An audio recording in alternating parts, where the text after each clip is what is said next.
Hi, I'm Tenessa. Welcome to Tenessa Talks. On this episode, we're going to talk about some hot topics, your rights versus your needs. Before we get into that, make sure that you like, subscribe, follow, and give us a 5-star review. Hope you enjoy the show.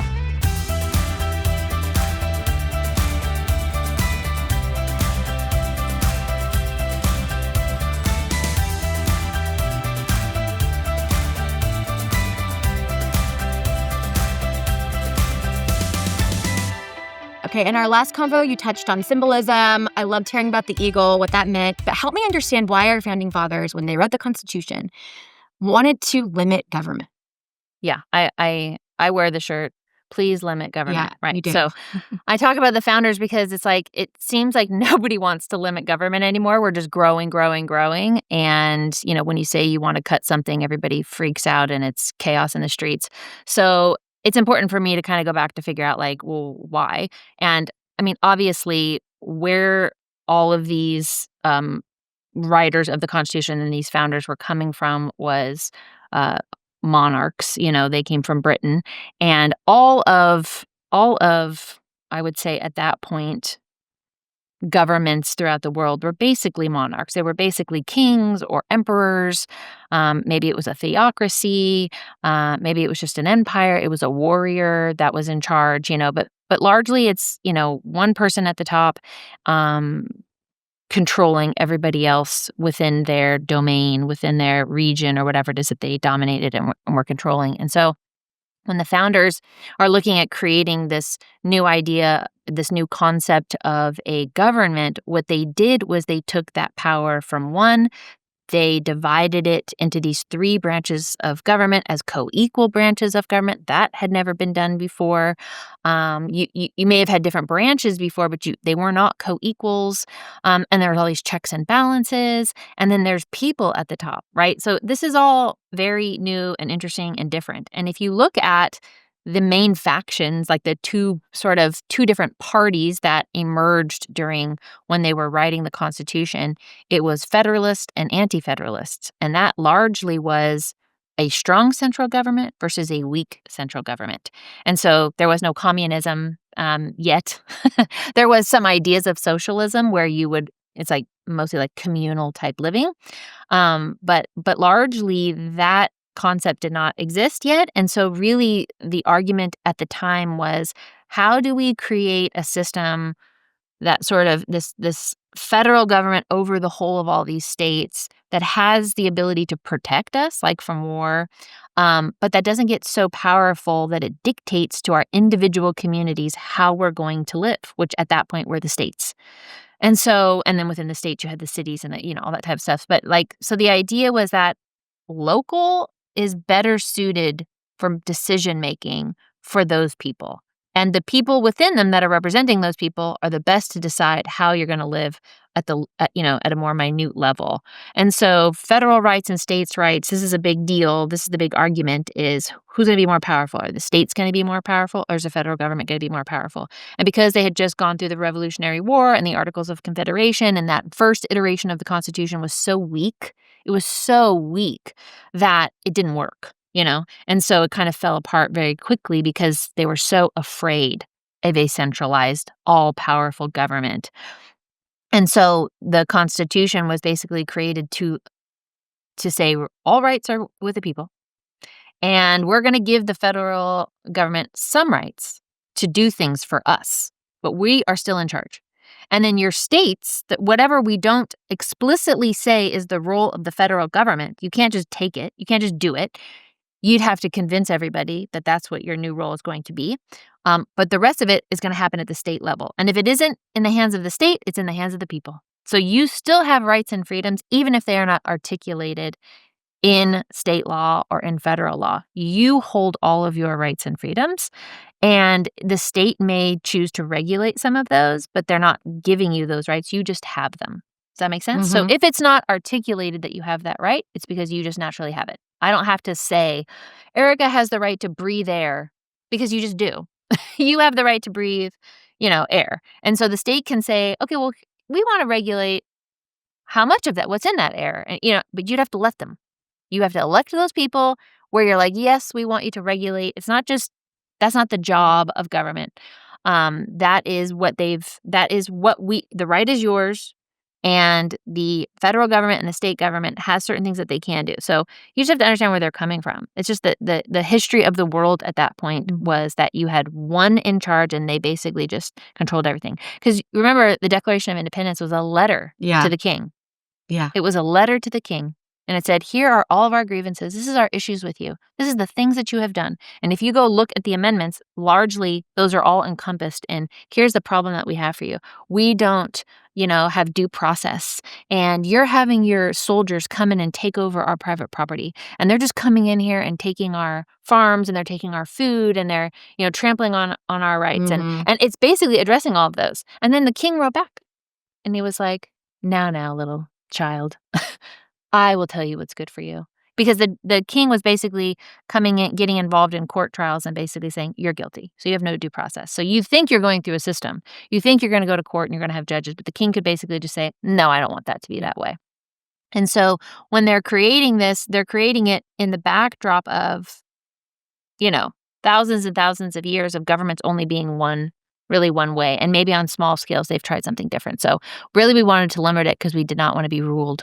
Yeah. We don't want to be controlled.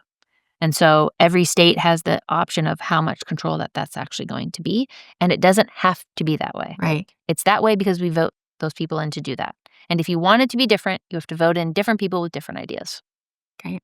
So what's the difference between like a constitutionalist, someone that maybe operates in that mindset, and then how we as participating citizens who also have to kind of flex within these social rules that we have, like what is the marriage of those two? Because you're like, I don't want to be ruled, but then you're also like, but there also are laws. Like explain that to me, what that marriage looks like. I don't know if it's a marriage, maybe a dysfunctional family. I'm not word. really sure, but yeah.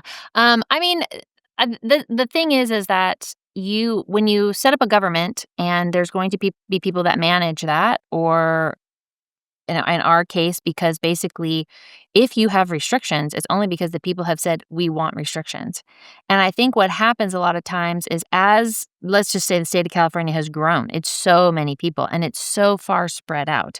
And you have places like Los Angeles that largely are people from other places coming to live. You just have a lot of different influences. And I think a lot of times what happens is people just do what's been done. It's not like, oh, this is our new idea. It's like, no, we just do what has been done. I can't tell you how many times in the class that I've taught people, you're just like, where do you think that comes from? And they're like, well, it's always been that way. You're like, no, it hasn't always been that way. It's not always been that way. That's something that's new.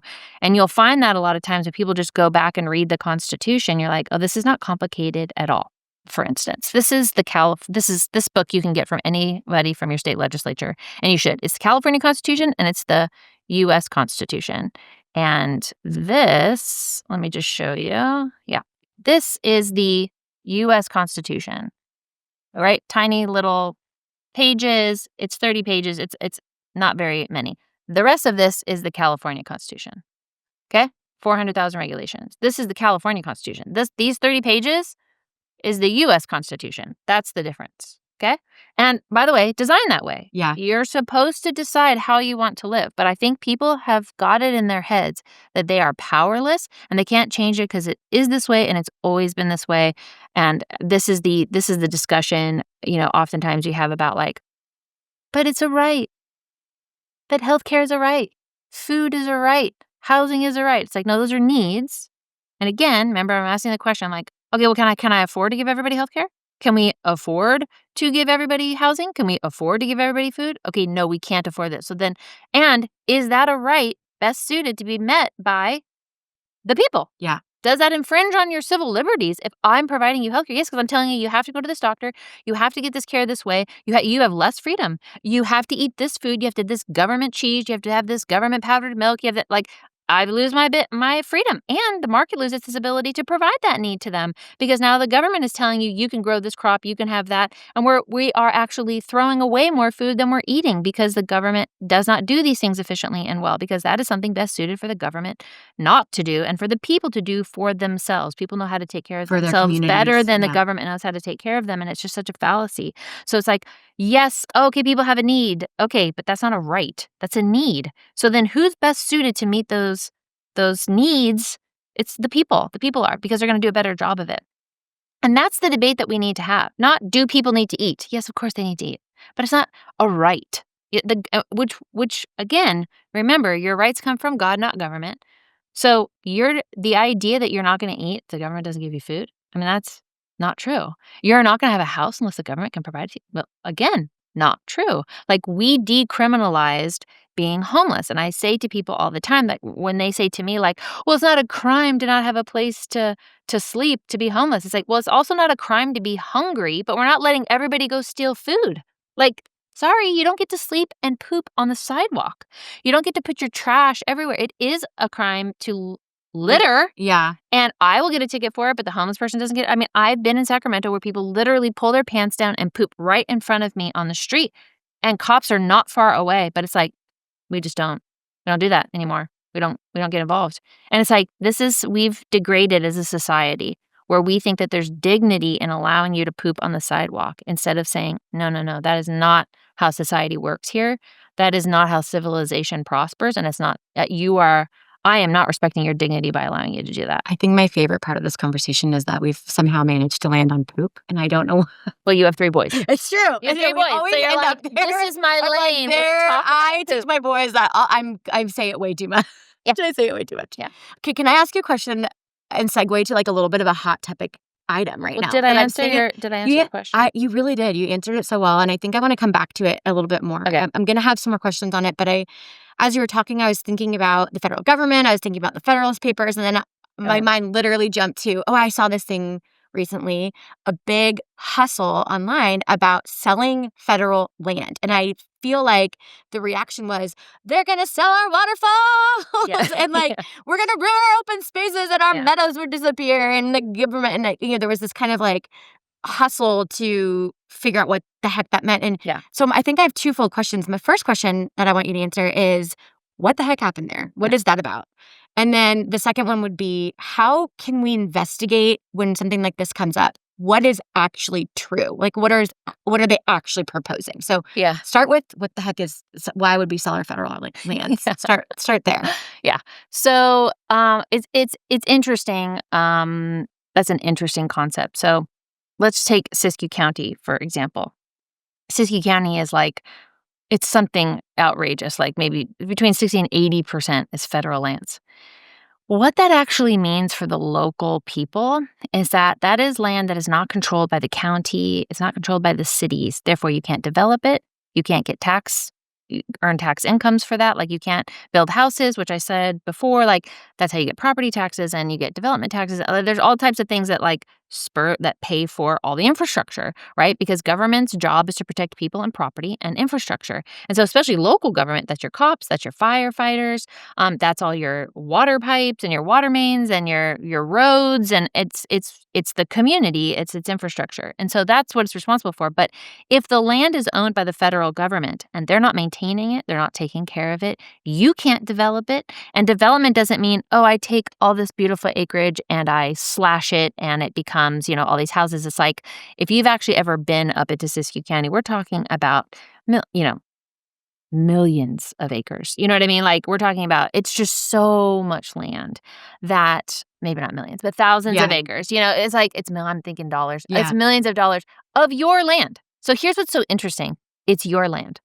right? It's not going to stop being your land. If the federal government gives it back to the counties, and let's just say they sell it, but really what you want them to give it back to the counties. So that's in the county's jurisdiction, so that the county can manage it. They can manage all that timber. That's a commodity. So all that land, all that timber that they're burning up and therefore not utilizing, just imagine if somebody was burning your cash. Because that's what's happening. That is what's happening. They're just burning it, and it's your asset. So it's the people's asset. Right now it's in the hands of the federal government. They're not utilizing it. So what I would want is them to put it in the hands of the counties. So then the counties can figure out what they can do with it. They can do the land sales. They can thin it for timber. Then you'd have the mills that could come in. You'd have the timber industry that can come in, and they can log those even the biomass. They can create energy from it. If you just raked the floors of the forest to get out all that debris, Then when a fire comes through, it's good. It does what it's supposed to do. But it is so built up that you now have wildfires because a fire starts because of a lightning strike. And now you have these massive wildfires because there's so much fuel in the forest. Now you could take that fuel and actually create clean energy and power and give people very, very cheap energy, which would help them be more successful and to grow and to not have to pay those types of costs. That's something that's good for the economy, that's good for people. So why aren't they doing that? So because the moment that you try to say we're going to get rid of federal lands, people like freak out that you're going to lose waterfalls and parks. And it's like, no, I think they should switch jurisdictions. I think it should no longer be in the hands of the federal government. It either needs to go back to the state, which would be an abomination in California, or it needs to go back to the counties. And what it should go is to the counties because it's on their people are the ones that are being affected when those things go up in a wildfire. So I think we do need to think about, what we're doing with this land. And if the federal government cannot manage it, it needs to put it into the hands of the local governments that can manage it. And that would fuel an economy, that would fuel that area, and you would have exponential growth in those areas. And growth does not have to mean thousands of homes. Not everybody wants to live there, but it would mean that you're not depressing the area and that the schools up there, the land is dry. When there's a drought, they cut off their water. The land is fallow. The schools are, the gymnasium's falling down, in Wairika. I mean, just like stuff that's just crazy. And it's like, why is that happening? Why are we depressing an area? So this is an area rich with natural resources, and we are depressing it because we're not letting them utilize their own natural resources. And so in that way, I do want federal lands to go back to local jurisdictions because I do think that they'd manage it better. That was wild. Yeah. That was a great example. I'm thinking through what it would look like if we could use a renewable asset. Yes. What if you just said in California, you don't have to pay one single dime. You could just say in California that all of the building has to be done by timber from California. Well, don't you think mills would pop up to be able to provide that? Then you get your land sales because the state of California is not allowing mills to be built. They're not licensing cogents. These cogents are incredible. You get you cut the wood. It uses steam. And it recycles the steam and the water. I mean, it's amazing, and it can power hundreds of thousands of homes. And we're not permitting them. Why do you think that we're not excited, or the community as a whole, or maybe it's just this mindset that I have that I've heard in the past? I mean, I am positive for timber. I love the mills. But the rest of the state of California is so worried about the owls and nature. And what are we missing there? Or what is the talking point that we just haven't been able to explain that would shed light or help someone win the argument about why we would use timber? I mean, largely, people aren't aware. I would say largely this is a battle of who's in charge, what policies that they're trying to make, and they're just going to utilize what laws exist or create new ones to be able to do what it is that they want to do. And the push has been to come into the urbanized areas. The push has been, let's get people out from doing things themselves, farming, all that kind of stuff, and let's get them into these urban centers. It's just easier to control people when you control their food supply, their medical supply, anything in their education. Like, that's just an easier electorate to control. And if you're on the left, you think, yes, but for your own good. For your own good. And then the right's like, who's good? Like, you don't get to control me and tell me what it is that I want to do. So there's just a fundamental difference. But I think we all need to kind of wake up and be like, okay, well, is this very practical? But if the media is not providing you that information, Yeah. you're not going to be able to get that. But right now, the social media is. Yeah. So we're in a bit of a revolution of information. Yeah, I feel then like you've got to figure out where's the wisdom to figure out. So to your second question is, well, where do we go to find out what's true? I mean, I would say it would be awesome if your elected officials who have a ton of information, not all of it all the time, because they can choose not to, but go to them to be like, hey, help me to understand this issue. Help me to understand what both sides are, and then let me decide. Because it's not my job to tell people what to do. I despise having to tell people what to do, because if I have to tell you, then I got to tell you every single time. But I'd rather just give you the good information, because that information is going to be true forever. Yeah. And so then you can begin to be like, oh, okay, so I know last time she said the federal land thing is an issue about local government. And okay, so let me go look in the bill and see if it actually allows the counties or the cities to take that over.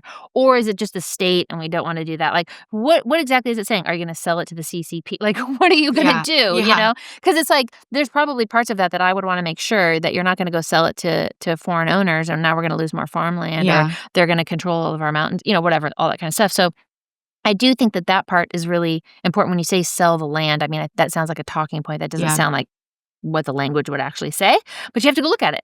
And so hopefully your elected officials are doing that and are able to speak to that and have some frame of reference or whatnot to go more into that. Yeah. I would say that's great, but media is supposed to be the watchdog. That's who's supposed to be doing that. But we don't have great media. But now we have this online media. Now we have some people, they're not going to be perfect. They're not going to get it. Their take isn't going to be great on everything. But, personally, I wish Krautenhammer was still here. He was a go-to for me. He was my favorite. He was very much my favorite. There's just people that have this philosophical idea. So they're constantly talking about things through the lens of what it is, this framework. And I feel like we've lost that. Yeah. We've lost that framework. What you hear a lot of times is just insulting this person is stupid because of this, and this person we don't like for that, and valid, but not helpful. Right? So you're right or not, but it's not helpful. And demonizing people does not make me want to go to one side or the other because the issue remains. The issue remains. If majority of, especially up in the north, if a majority of the land is owned by the federal government and our towns are burning down because they are not managing those forests, then what do we do? And if they're unwilling to do it or unable to do it at the federal level, then put it back into the hands of the local governments and let them do it. That's good. So imagine you're talking to someone who is been a Democrat their entire life. I mean, maybe they're my age, and they just have more concern over these social issues. They don't want to be seen as close-minded. Let's just put that on the table. But they really resonate with Republican policy. Okay, yeah. Maybe not necessarily the social side or the Christian side or the religious side. Like there's definitely a thread through the Republican Party that you have to be a certain way or look a certain way. Okay. But they genuinely are like, I'm hearing what you say, Tenessa, and I really want that kind of government. I wish the Democratic Party was more interested in these things or gave me a good argument besides Republicans are just closed-minded or whatever. What would you say to that person? Is that that's good. Okay. It's good. I only laugh because it's like, I'm just I can lead you to water, but I can't make you drink. You know what I mean? So it's like I can tell you my perspective, but I would say things devolve into you do it my way or you're evil. You do it this way. It's very black and white. Where there's nothing in life that's black and white. Like so every single thing. And when you love somebody, you sort of forgive certain things. And we all like have talking heads all over the news. Everyone telling everybody's a hypocrite. And you're like, yeah, they're humans. So I would say, on the social issues, it's really interesting. Like, do you prefer to go to, UPS or FedEx, or do you prefer to go to the post office, right? Like, do you prefer to do driver training online, or do you prefer to go into the DMV? Like, government-run things are inefficient. They are inefficient. They're slow. People are not motivated because there's no incentives there to do a great job. You keep your job even if you do a terrible job. It's like the government does not deliver very well on certain things. And we've said these things are important, so we're going to do them, but that does not mean they do them well, okay?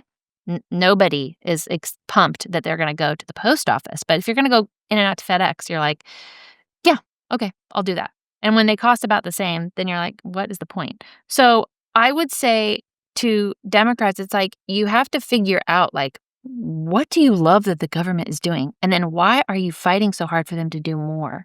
Why would you do that? Everybody hates the government. We all hate the government. So why would you think that this program is going to be done really, really well and you're just going to get more money and it's going to be great? I mean, we pay the most for just about everything in California. And is it the best? Is it the best? We pay the most for our roads. Are they the best? We pay the most for our gas. Is it the best? We pay the most for our schools. Are they the best? Like you could spend forever. It doesn't make it going to be better. And I just think there just has to be that thought of like, okay, so well, then what matters to me? Oh, the social issues. Okay, well, who's best at delivering on social issues? Is Medi-Cal better than your HMO or your PPO? No, it's not. It's terrible. So you think that you're doing a good thing because you say, oh, I'm for healthcare for all. I'm for healthcare, but it's really crappy healthcare. You're not going to be for that healthcare if you actually have it. It's terrible, but it makes you feel good that we're providing something. It's like, but if it's not, what we're providing isn't good, isn't healthy, and doesn't actually help that person, we're wasting. That's a waste. So we feel good about ourselves because we vote for things that gives people something. We can talk about it, but those people themselves are not voting for that. Those people themselves are not telling you that that's a value, that that's so fantastic and great. It isn't. I watched the immigrants coming and speaking, the ones that are brand new in, and they don't like the food that's being offered. They want different items. They don't like their linens anymore, and they want a bigger room. Like, it doesn't take long for a human being, if you're given something, to be like, well, if you're giving me this, I have a preference. And they're like, no, no, no, no, we're giving it to you for free, but we're picking what it is. And they're going to be like, well, no, no, no, no, I want more than that. I want more than that, or I want something different. I want more choice. I want my EBT card. I want my food stamps to be a card, not something you pull out of, your coupon book. You clearly were never on welfare. Okay, so like, you know what I mean? I grew up on welfare, and you're handing out, it's embarrassing, and but it's like, it's a motivator. Get off welfare. Everybody knows you're on welfare. You don't want to be on welfare. When I get EBT cards and people are like, no, you know what? I want this to be on my EBT card. I want soda. I want that. You're like, crap. You're like, okay, we're supposed to be nourishing people with this money, and they're actually just buying stuff that's making them more unhealthy, and then we're paying for their health care. So it's like, it just doesn't work. Like, so I would flush it out. It's like, all these things sound good. That's why they're a talking point. They all sound good. They're a talking point. But you look at all the most broken systems that we have here in California. They're all government run. Why would you want to give them more? And even on the gun issue, oh, we don't want people to have guns, but we trust the government. Let's just give them guns. That'll go really, really well. Like, it's just such an odd, you know what I mean? When you have however many it is, 400 million people that live in the United States, and they have more guns than people, and people aren't being mass murdered every which way. You know what I mean? It's like, but you want to give the monopoly, the people that have the monopoly on violence, you want to give them more power by removing your own. It just is illogical. And so you have to engage. Okay, so let's pivot. And now you're talking to a Republican, and you're angry, they're judgmental. I'm just going to say it. Oh, no. They don't monopolize that. Oh, we don't? No. Dems are very critical, too. Well, yeah. But they're the same. I just want you to know they are the same. That's what we've become, what we hate. They're the same. So what would you say to, like, our team members that have literally become what they hate? What would you say to them? About what? What would you say to a Republican that's making it personal?